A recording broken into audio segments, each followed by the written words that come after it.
Otep à tous, bien-aimés frères et sœurs. Donald Trump a prêté serment aujourd'hui, le 20 janvier 2025. Dans ses propos, ce qu'il faut retenir, c'est qu'il a affirmé haut et fort que l'âge d'or de l'Amérique commence. Il n'a pas dit l'âge d'or du monde. Il n'a pas dit l'âge d'or de l'Afrique. Il a dit l'âge d'or de l'Amérique commence. Un peu plus loin, il a ajouté le déclin de l'Amérique est terminé, est fini. Il s'arrête là. Ça veut dire que Donald Trump sait que l'Amérique est en train de décliner avec son prédécesseur, Joe Biden, et les autres. Lui va arrêter maintenant cette hémorragie. Il ajoute, je veux rendre sa grandeur à l'Amérique. Je veux rendre l'Amérique plus forte. Et il remercie les Noirs et les Hispaniques pour avoir voté massivement pour lui. Parce que, habituellement, les Noirs et les Hispaniques votent en masse pour les candidats démocrates. Mais cette fois-ci, ils ont voté en masse pour Donald Trump. Monsieur Donald Trump promet donc la déclassification de deux dossiers. Celui des deux Kennedy, le président Kennedy et le sénateur Kennedy, le père de l'actuel Kennedy, Robert Kennedy. Il va déclassifier ces dossiers parce qu'il veut que le monde puisse savoir exactement ce qui s'était passé. Il va déclassifier le dossier sur l'assassinat de Martin Luther King. Il va expulser des États-Unis tous les terroristes. C'est Donald Trump qui parle. Il va lutter contre la corruption, ça, bon, tous les pays disent ça, lutter contre la corruption, mais la corruption est toujours dans tous les pays du monde. Il va mettre fin à la citoyenneté à la naissance. C'est-à-dire que une femme qui vient aux États-Unis pour venir accoucher et repart chez elle, elle n'est pas résidente, elle n'est pas américaine et autres, eh bien, l'enfant ne sera pas automatiquement américain. Il va mettre fin à ça. Il va fermer les frontières avec le Mexique. Il va renvoyer tous les illégaux des États-Unis. Il va protéger les enfants. Il n'y aura plus de wokisme dans l'armée. La libéralisation de TikTok. Vous savez, il n'y a pas longtemps, ils avaient fermé TikTok. Il a dit, c'est fini.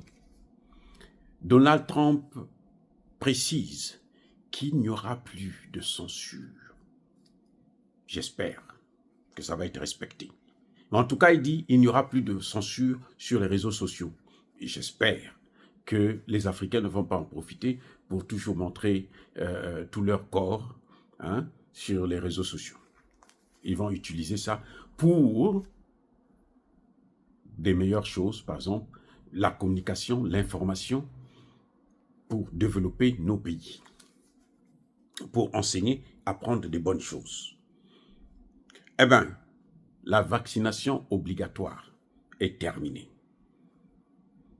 On va maintenant vers le retour de la souveraineté des États. Et oui, ça, c'est contre le mondialisme. Il n'y aura plus de gouvernement mondial. Il y aura des gouvernements souverains. Ce n'est pas moi qui dis, c'est Donald Trump qui est en train de le dire.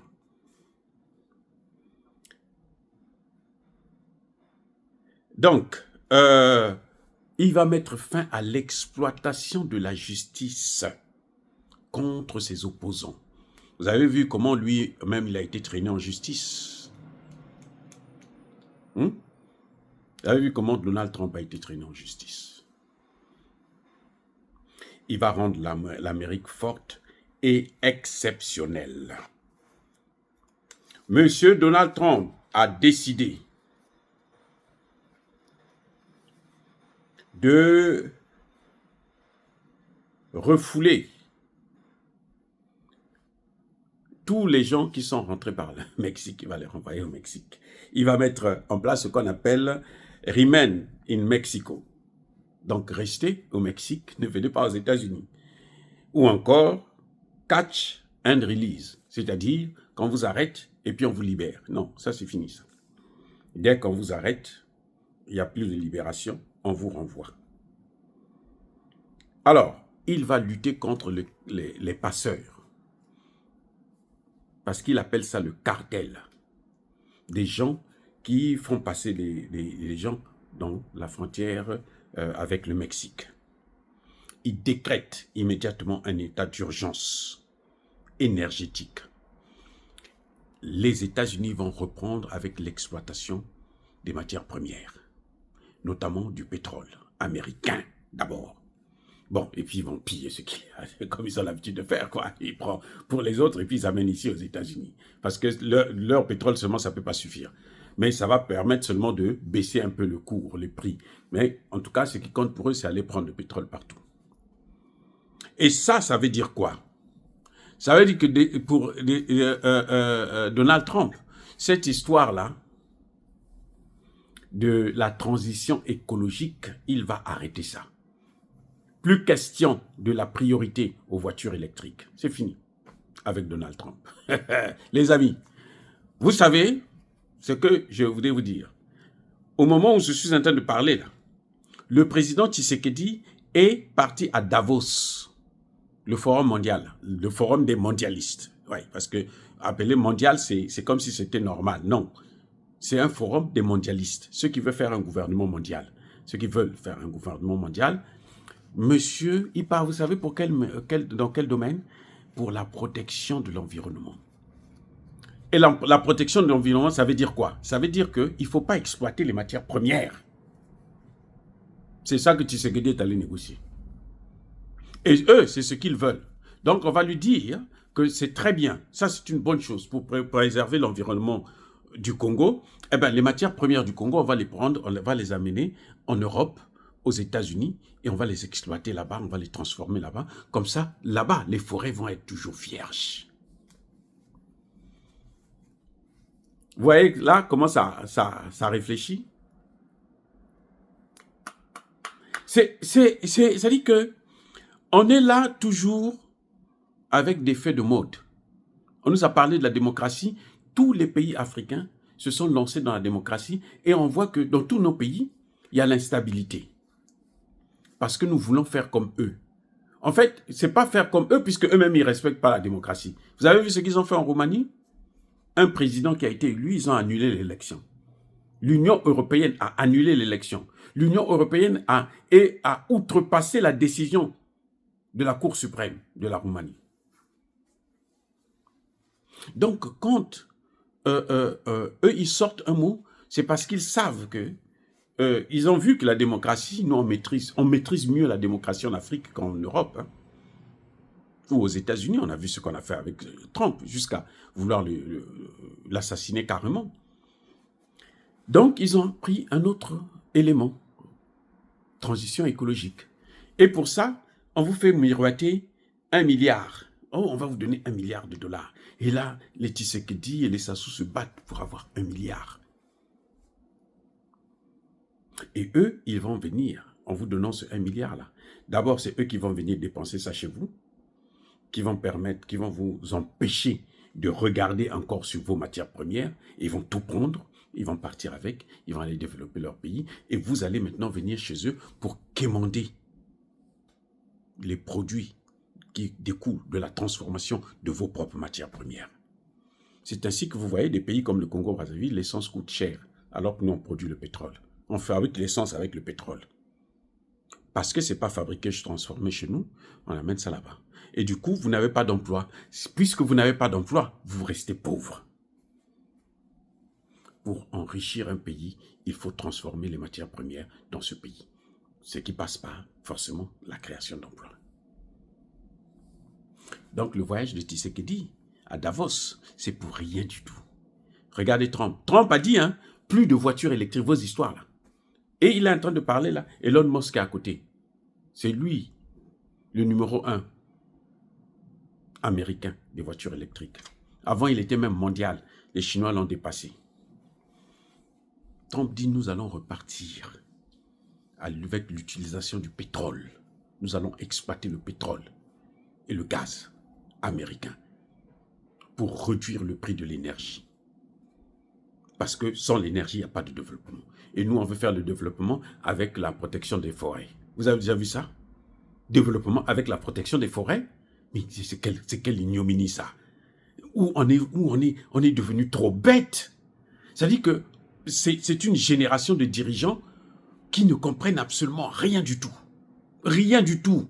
Et pourtant, tout est là devant eux. Nous avons aujourd'hui la chance d'avoir les réseaux sociaux et nous expliquons sur les réseaux sociaux ce qui se passe. Mais quand même, nos dirigeants ne veulent pas comprendre. Ils continuent à s'entêter. On a dit à Tshisekedi, pour faire, si tu ne veux pas négocier avec Kagame, pour lui donner l'Est de la RDC, alors fais-lui la guerre. Il hésite, il n'est pas capable de changer les petits militaires rwandais qui sont dans l'armée congolaise. Ou les Congolais qui sont corrompus, qui travaillent pour Kagame. Il n'est pas capable de les changer. Et pourtant, il sait que c'est par là qu'il faut passer. Mais il veut quand même ne pas négocier. Mais si tu veux, ou arrête de tuer les gens, laisse Kagame prendre tous ces territoires-là, et puis il va gérer. Quand il va mourir, bon, peut-être que, ou quand tu seras plus là, un bon Congolais viendra pour mener la guerre. Pour faire la guerre contre Kagame, là, il faut acheter des armes avec la Russie. Il faut avoir un contrat avec la Russie. Au lieu d'aller à Davos, il pouvait partir en Russie pour aller acheter des armes. Mais vous voyez, ça dit qu'il y a un problème avec ces Africains. Il y a un problème. Il y a un problème. Vous voyez, en Afrique centrale, on a envoyé un ambassadeur pour venir annuler, dévaluer le franc CFA. C'est là qu'il commence à trembler. Oh non, écoutez, on va se faire, on va voir. Les Français leur ont donné 6 mois. Dans 6 mois, là, si vous ne faites pas ça, là, si vous n'avez pas d'accord avec le FMI, si vous ne vous endettez pas auprès du FMI, ce qui va nous donner plus de pouvoir sur vos matières premières, sur le reste de vos matières premières, alors nous, on va devenir dévalués. Ils sont dans le chaos maintenant. Parce qu'ils ne sont pas capables de prendre une décision contre un petit pays comme la France. Un idiot comme Macron. Ils ne sont pas capables de parler à Macron exactement ce qu'il doit entendre. Vous voyez des vieux qui sont là, ils sont vieux. Quand il s'agit de mater leur population, mais alors ils sont sans pitié. Ils ne sont pas capables de parler à un idiot comme Macron. Macron, c'est un vaurien. Il n'y a aucun pays africain, là, hein? Aucun pays en Afrique, là, qui est moins que Macron. Macron, c'est un torchon.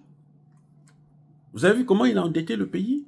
Comment il a mis la France à genoux? La France est aujourd'hui ingouvernable. Mais nos chefs d'État ne sont pas capables de lui dire ces 4 vérités.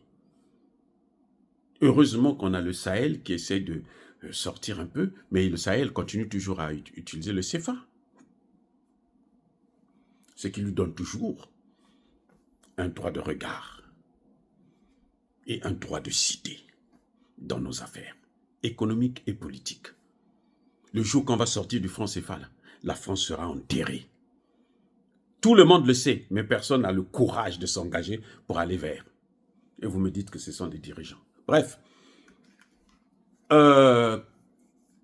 je me suis attardé sur ce point parce que c'est très important. En Afrique, on parle de la protection de l'environnement.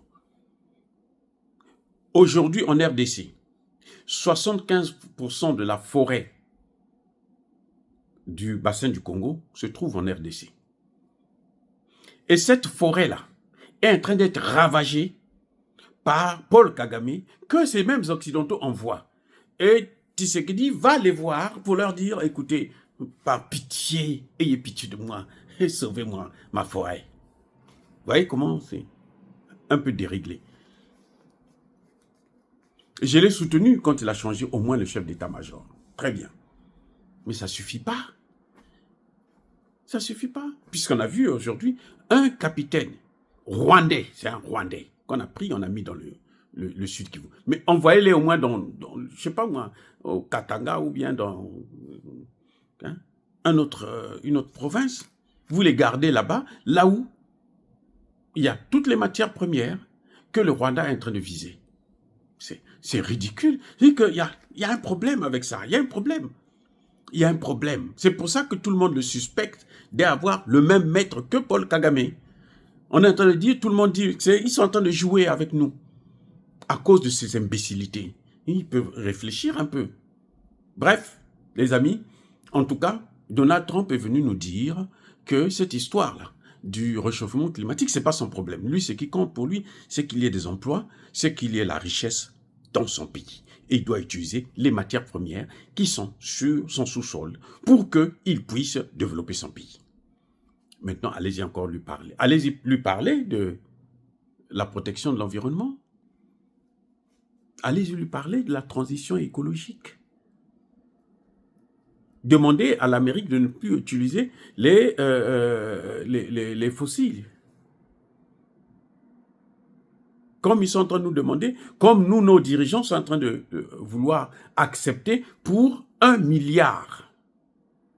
C'est comme si les richesses de toute l'Afrique centrale, ça valait 1 milliard. Il y a un problème avec nos dirigeants. Soyez bénis, abondamment bénis par le Dieu des Kémites et par nos ancêtres angélisés. Mais que tous ceux qui persécutent le continent africain, le pillent et le déstabilisent, qu'ils soient noirs, blancs, chinois, arabes, juifs, indiens ou qui qu'ils soient punis, maudits, foudroyés, neutralisés, écrasés, effacés par le Dieu des Kémites et par nos ancêtres angélisés. Vive l'Afrique éternelle, j'ai dit et j'assume.